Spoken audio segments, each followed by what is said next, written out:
በ1940ዎቹ የሩሲያ ተመራማሪዎች የሀገራቸውን ወታደሮች ምን ያክል እንቅልፍ ሳይተኙ ንቁ ሆነው መቆየት የሚችሉበትን መላ ያፈላልጋሉ።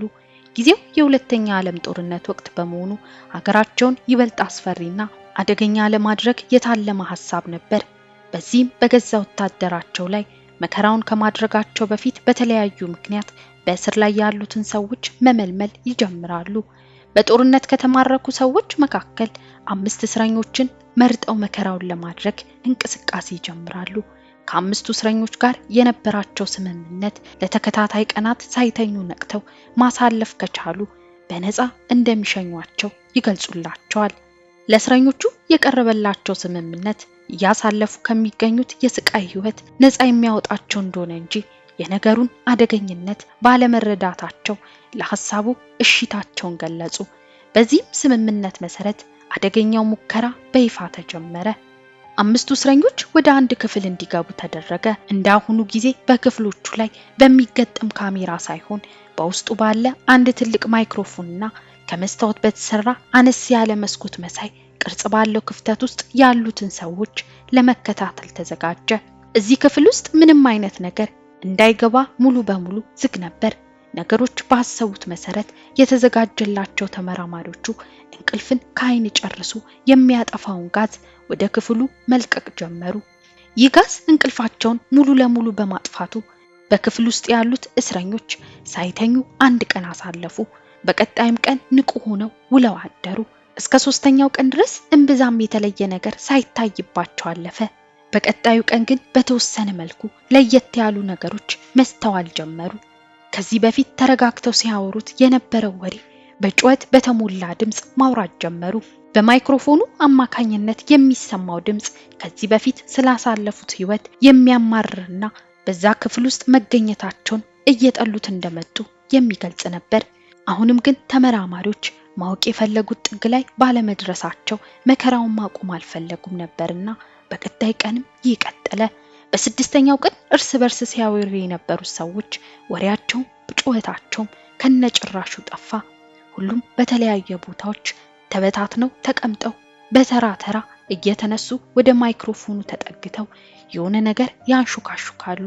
አሁን እስረኞቹ ከዛ እንቅልፍ ከሚነሳ ጋዝ ከተሞላበት ክፍል ውስጥ መውጣት እጅጉን ቢናፍቁም ተመራማሪዎቹ ግን አሁንም የሚጠብቁት ጫፍ ላይ አልደረሱም ነበር። 9ኛው ቀን ላይ አንድ ለየት ያለ ነገር በአንደኛው ሰው ላይ ተመለከቱ። ይህ ሰው በአስፈሪ ጩኸት እየጮኸ ክፍሉን በሩጫ ይዞረዋል። ጩኸቱ እጅግ የሚዘገንንና ለ3 ሰዓታት ያክል ያለማቋረጥ የቆየ ነበር። የሚጮህበት ጉሮሮ እስኪሰነጠቅና የሚሮጥበት እግሩ እስኪዝል በክፍሉ ውስጥ መጮህና መሮጡን ቀጠለ። በውስጡ ያሉት ሌሎች እስረኞች እሱን ተከትለው ባይጮሁም እንዲያነቡ የተሰጣቸውን መጻሕፍት እየገነጣጠሉ ተመራማሪዎቹ በውስጥ ያለውን ሁኔታ የሚከታተሉበትን መስታወት ላይ መለጠፍ ጀመሩ። በዚህም ውስጥ ያለውን ሁኔታ ማየት አዳጋች ሆነ። ተመራማሪዎቹ ወደ ውስጥ መመልከት አልቻሉም። ቀደም ሲል በከፍተኛ የስቃይ ድምጽ ሲጮህ የነበረው ሰው ድምጹ ተዘግቶ ጸጥ በማለቱ ሌላ የሚሰማ ድምጽ ጠፋ። የሚያዩትና የሚሰሙት ነገር የጠፋባቸው ተመራማሪዎች ምን ማድረግ እንዳለባቸው እያሰቡ ቀናት አለፉ። በክፍሉ ያለውን የኦክሲጅን መጠን በመለካት ቢያንስ የሰዎቹን መኖርና አለመኖር መከታተል ጀመሩ። እንደ ተመራማሪዎቹ ሐሳብ በውስጡ ያለው ማይክሮፎን ተበላሽቷል ወይም በሰዎቹ ላይ የሆነ ነገር ተፈጥሯል የሚል ነበር። ይህንንም ለማጣራት ወደ ክፍሉ ለመግባት ወሰኑ። በዚህም እስረኞቹ ወዳሉበት ክፍል በሚያመጣ መሳሪያ ወደ ክፍሉ ሊገቡ እንደሆነና ሁሉም ወለሉ ላይ በደረታቸው እንዲተኙና ወደነሱ በጭራሽ እንዳይጠጉ ይነግሯቸዋል። በተጨማሪም ይህንን ጥሪያቸውን ካከበሩ ወዲያውኑ ከመካከላቸው አንዱን ነፃ እንደሚለቁት ጨምረው ይገልጹላቸዋል። ይህንን ተናግረው እንደጨረሱ ግን በዛች ክፍል ውስጥ ለቀናት የሰፈነው ጸጥታ በአንድ ውስጥ ባለ ሰው ድምጽ ተሰበረ። ሰውየው ወደ ማይክሮፎኑ ጠጋ ብሎ ከዚህ ክፍል መውጣት አንፈልግም በማለት ተናገረ። ይህንን ድምጽ የሰሙት ተመራማሪዎቹ ማይክሮፎኑ እንደሚሰራና ሰዎቹም በህይወት መኖራቸውን ስላረጋገጡ ለጊዜው ወደ ክፍሉ የመግባት ሐሳባቸውን ሰረዙት። ምንም የሚታይና የሚሰማ ነገር ሳይኖር 15ኛ ቀን ደረሰ። ከዚህ በኋላ ተመራማሪዎቹ የጀመሩትን ሙከራ ለማቆም ወሰኑ።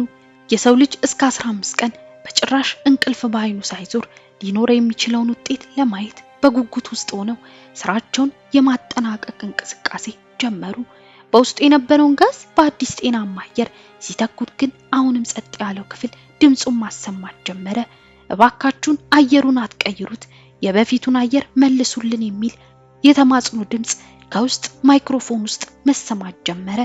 ነገሩ እዚህ ጋር ማብቃት እንዳለበት የተገነዘቡት ተመራማሪዎቹ ወደ ውስጥ ለመግባት ወሰኑ። ክፍሉ ሲገቡ የተመለከቱት ነገር እጅግ አስፈሪና ዘግናኝ ነበር። ከአምስቱ ሰዎች አራቱ በህይወት ነበሩ። የቀሩት አራት ሰዎች ሲመለከቷቸው ስጋቸውን በገዛ እጃቸው እየቦደሱ ሰውነታቸው አስፈሪ ገጽታን ይዟል። የገዛ ገላቸውን ራሳቸውን ሲበሉት ማየት ለተመራማሪዎቹ ሳይቀር እጅግ አስፈሪ ነበር።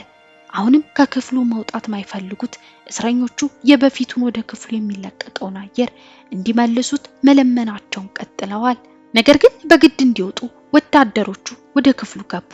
ከክፍሉ ላለመውጣት መታገል ጀመሩ። በዚህ ትግል መሃል አንደኛው ታሳሪ ሞተ።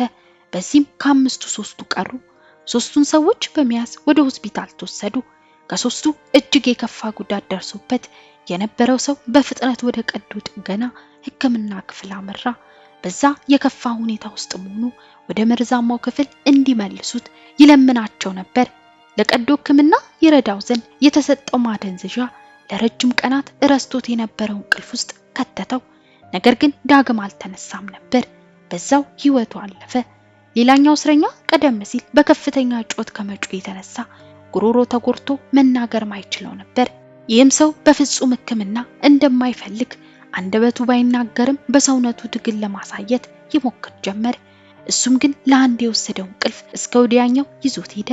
በማደንዘዣው የሚወስዳቸው እንቅልፍ እንዳይመለሱ እንደሚያደርጋቸው ከሁለቱ እስረኞች የተረዱት ተመራማሪዎቹ የመጨረሻው በህይወት የቀረውን ሰው ወደዛ ክፍል መልሰው ወሰዱት። ከዛም ያንን መርዛማ አየር ወደ ክፍሉ ለቀቁ። ከዛም የሰውየውን ሁኔታ በሚከታተሉበት መሳሪያ ለተወሰነች ጊዜ አየሩን በሌላ አየር በተኩበት ሰዓት ሰውየው ላይ የሚታየው ቅጽበታዊ ማንቀላፋት በመሳሪያው ሲታይ የሞት ያክል እንደሆነ ነበር። በዚህም ሰውየውን በህይወት ለማቆየት እንቅልፍ የሚነሳውን አየር ሁሌም መልቀቅ እንዳለባቸው ተገነዘቡ። አየሩን እየለቀቁት እያጠፉ ሙከራቸውን በሚሰሩበት ሰዓት ግን እንቅልፍ የሚከለክለውን አየር ወደ ውስጥ ሳይለቁ የመጨረሻው እስረኛ ከባድ እንቅልፍ ውስጥ ገባ። ከዛም ቀደም ሲል ጓደኞቹ እንደሆኑት እንቅልፍ ለሞት አሻገረው። ዳግም ላይ ነሳ፣ አንቀላፋ። ይህ የሩሲያዎቹ ሙከራ እውነት መሆኑ ማረጋገጫ ባይኖረውም ዓለም ላይ በሰው ልጆች ከተሞከሩ ሙከራዎች ውስጥ በአስፈሪነቱ ይገለጻል። ውድ ቤተሰቦቼ ለዛሬ ያዘጋጀሁት ቪዲዮ ይህን ይመስል ነበር። እናንተስ በዚህ ታሪክ ላይ ምን ሐሳብ አላችሁ? ሐሳባችሁን ኮሜንት ላይ አሳውቁኝ። ለዚህ ቻናል አዲስ ሆናችሁ ሰብስክራይብ እያደረጋችሁ ተቀላቀሉ። ቪዲዮ ከተመቻችሁ ላይክ በማድረግ እንዲሁም ሼር እያደረጋችሁ ለሌሎች እንዲደርስ አግዙኝ እያልኩኝ በሌላ አዲስ ታሪክ እስክንገናኝ ድረስ ቸር ቆዩልኝ።